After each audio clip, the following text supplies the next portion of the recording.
America has one of the world's biggest and most efficient train networks. It just mostly carries freight, not passengers. In 2021, America moved 2.2 trillion tons kilometer calculated by multiplying total freight tons by distance traveled. This is third most in the world behind China and Russia, and based on revenue per tons kilometer, American freight rail is more efficient than either of those countries even before adjusting for purchasing power parity. It hadn't always been like that. In the 1970s, the American rail industry teetered on the verge of financial collapse. After a series of expensive bailouts, the American government took desperate measures, and it turned the industry around. In this video, we take a look at the Staggers Act. After the American Civil War, the railroads were privately owned.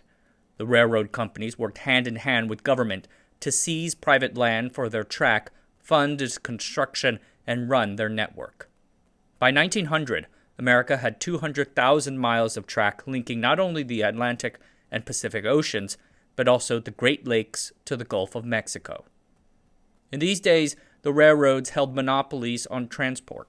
The livelihood of entire towns, particularly the farmers, depended on their local railroad. It was the only way to get crops or products out to the markets. This let the railroads charge extortionate fees that hurt the farmers. Responding to their complaints, the individual states set up commissions to regulate the fees.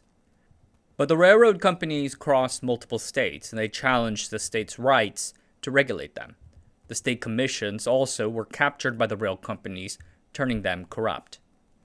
In 1886, the United States Supreme Court ruled on a case, Wabash versus Illinois, which limited the rights of states to control interstate commerce, thus laying the groundwork for the Interstate Commerce Act of 1887, signed into law by President Grover Cleveland. The act created the Interstate Commerce Commission, or ICC, the first national regulatory body in American history. The ICC's job was to crack down on bad practices and make rates, quote, reasonable and fair, end quote. But the original 1887 Act was contradictory, leaving the ICC quite weak.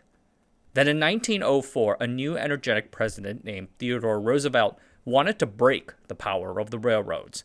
He asked Congress for new laws and got the Hepburn Act of 1906. Hepburn expanded the ICC and gave the commission the power to impose maximum freight rates and get insight into the railroad's financials, among other things. But the 1906 Hepburn Act had a judicial review amendment attached to it that allowed the railroads to defeat the ICC's rulings. So in 1910, under President Taft, Congress passed Mann-Elkins. Mann-Elkins gave the ICC the ability to mandate maximum freight rates on its own initiative without recourse through the courts. It has been called the single most progressive piece of legislation in the history of American rail. Mann-Elkins levied these strict regulations on an industry that was starting to change. The big growth markets in the West were played out. Railroad tax expenses tripled from 1900 to 1915. Labor costs went from 39% of total operating revenue to 43% over the same time period. And the industry was starting to find itself increasingly reliant on debt. In 1900, railroad balance sheets were 50% funded by debt. By 1917, that had gone to 2/3. At the same time, the advent of roads and cars, as well as air travel, broke rail's monopoly on transportation. By 1914, you could drive all the way from Utica, New York to Chicago. 3 years later, you had 5 million cars and 400 trucks in the United States. A year after that, we had the first regular airmail route going from Washington, D.C. to New York. It did not last all that long, just about 3 months, but it was a harbinger of things to come. These new developments broke the railroad's exclusive monopoly on transport, but it was a long-term trend. In 1916, trains still moved 77% of all freight and a staggering 98% of human passengers between the cities. Throughout the 1910s, however, the railroad struggled to keep up with rising cost inflation amidst an increasingly assertive ICC. The worker unions wanted more pay, so the companies tried to pass freight rail increases, but the ICC pushed back. They denied a proposed 8 to 20% increase in 1911 and granted only a small 5% increase in 1913, far lagging the 30% increase in cost of living. The companies fell further into debt. And then war broke out in Europe. Suddenly, there was a titanic demand surge in moving weapons and supplies. In 1916, the labor unions asked again for more raises and overtime pay, which the companies did not grant, in a hope to raise a strike and break the unions' backs. What followed was a nationwide strike and disarray. When the U.S. entered World War I, the federal government wanted to get everyone working together towards the greater goal, so they nationalized the railroads for the duration of the war. The government introduced new standards, invested substantial sums into the industry, and paid the workers very well. The labor unions argued that the railroads should have stayed nationalized after the war ended. Why wouldn't they? During nationalization, wages rose 80% and employment 20% in just 3 years. By 1920, the average railway worker made 30% more than an average industrial worker just for working on the railroad. But the public was understandably largely against it, so in 1920, the railroads returned to private ownership. After World War I, the railroads somewhat revived, but the industry landscape was definitely changing. New modes of transport were starting to eat away at the trains. This included the steamboat, but more significantly the family automobile and the Greyhound bus. These traveled on a new highway network funded by the Federal Aid Road Act of 1916. In the 1920s, the U.S. government also started funding the construction of civil airports. Pilots trained in the military crossed over, leading to the first passenger airlines.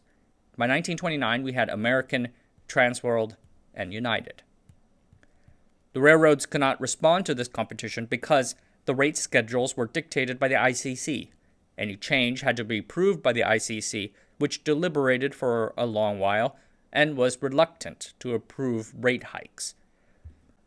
Rail rates for a certain load were not based on actual cost of carry, but rather on the load's value. So a high-value load good, like a car, had to be charged more than coal or grain, even if they weighed the same. The justification was that shippers shipping higher-value goods can afford to pay more.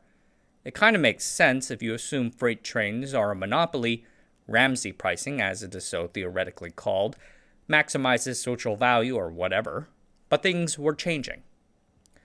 And with the rates held at 2 to 3% of the rail network's invested capital, it was nowhere near enough to attract new capital to build out new rail.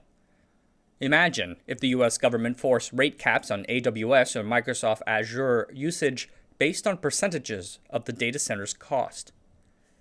Very critically, the ICC imposed rate floors, which meant that even if the railroads could cut prices to compete with these new forms of transport, they were not allowed to.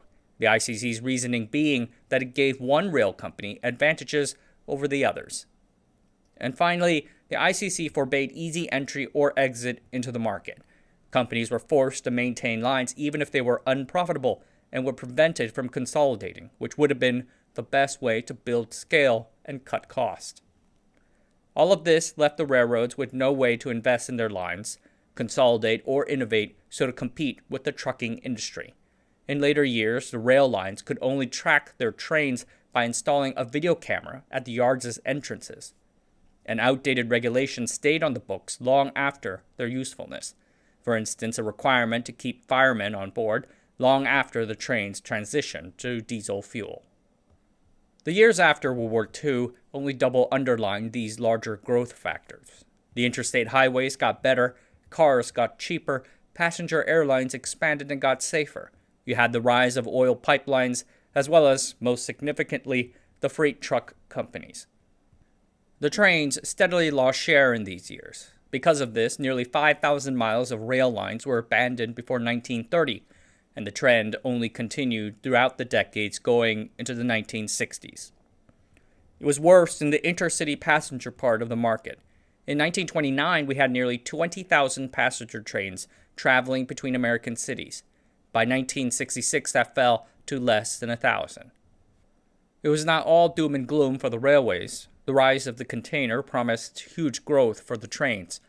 In a prior video, I talked about how containers allowed shippers to pack and unpack away from the ports, minimizing ship load and unload time at port and bypassing the port unions.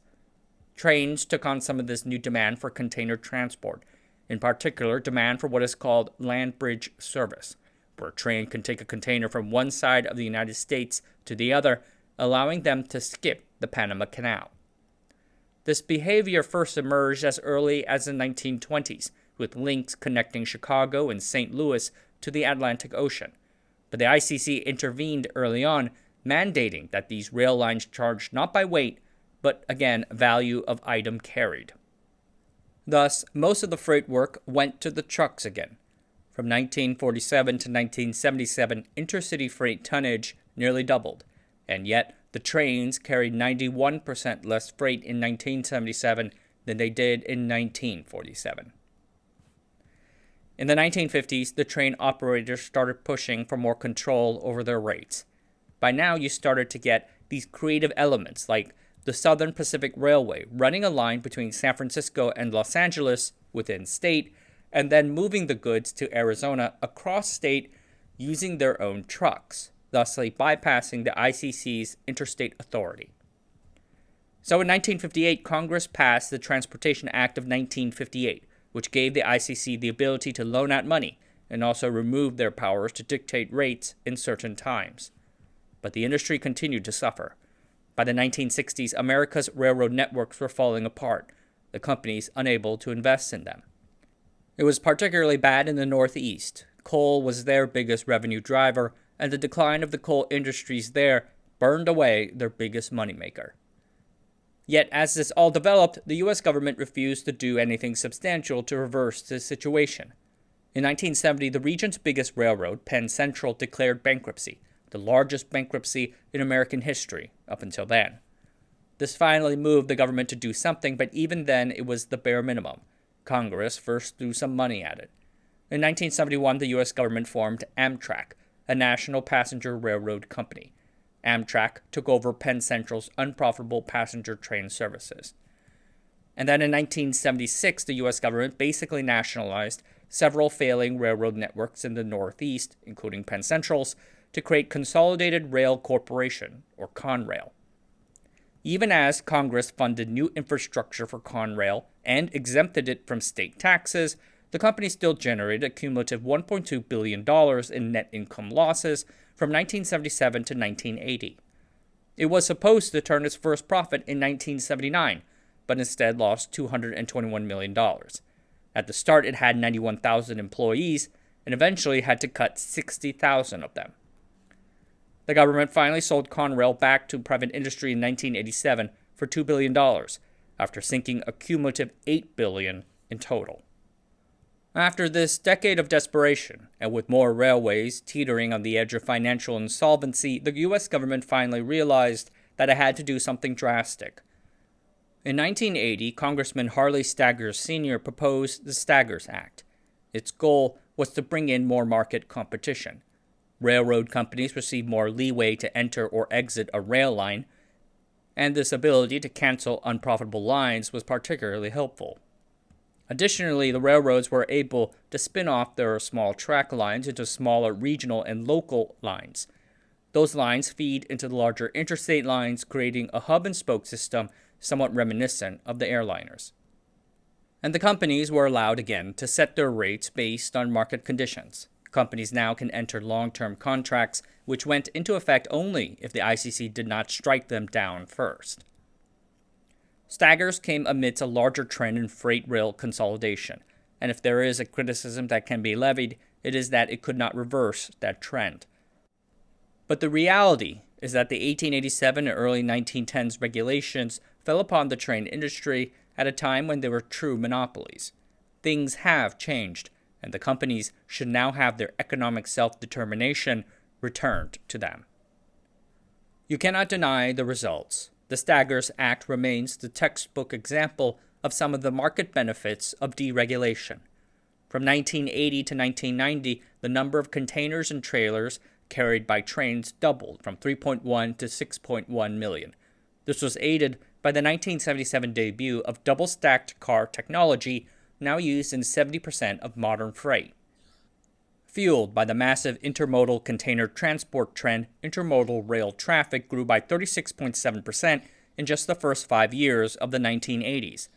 In 2017, U.S. railroads carried 81% more ton miles of freight than in 1981. Train companies were now able to quickly service new areas per market demand, introducing competition.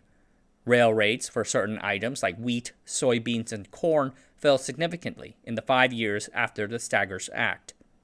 For this reason, railroads carried larger market share of grains or other oil seeds in 2007 than they did in 1980, 84% compared to 53%. In many ways, it is an ideal product for them to carry. To sum it up, since Staggers, freight train rates went down, but revenue went way up because of higher volumes. Rail cars got bigger, 14% between 1980 and 1995, and trains pulled more of them. Lengths are now 36% longer. This vastly raised productivity by over 150%, raising rates of return for new rail. So now train companies can start investing their own money, rather than that of the federal purse, into the rail networks to expand service.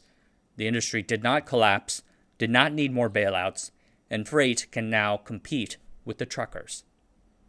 Staggers was part of a larger trend, like I said, and the U.S. government continued to deregulate other forms of transportation.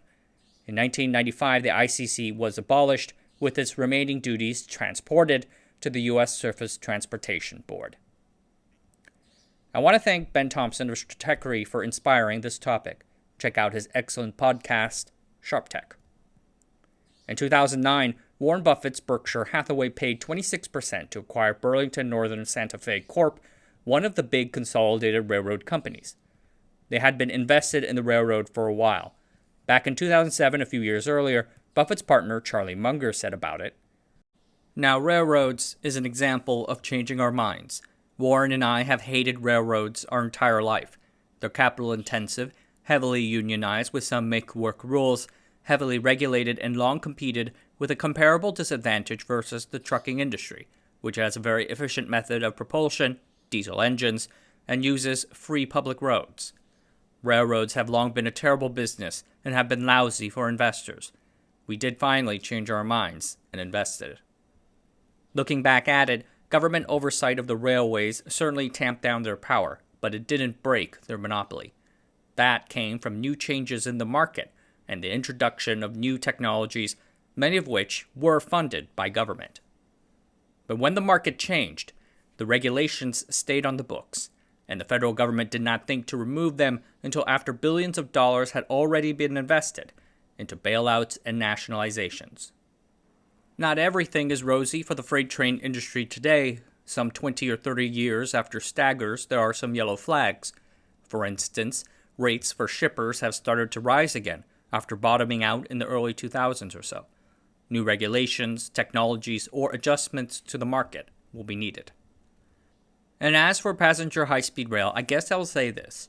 Having ridden the Taiwan high-speed rail, it is a fantastic experience. It would be nice to have that in the United States. However, I doubt that similar projects in the U.S., like the California high-speed rail, are economical because America is so huge and spread out. But I suppose that is why we do government. Alright everyone, that's it for tonight. Thanks for watching. Subscribe to the channel, sign up for the Patreon, and I'll see you guys next time.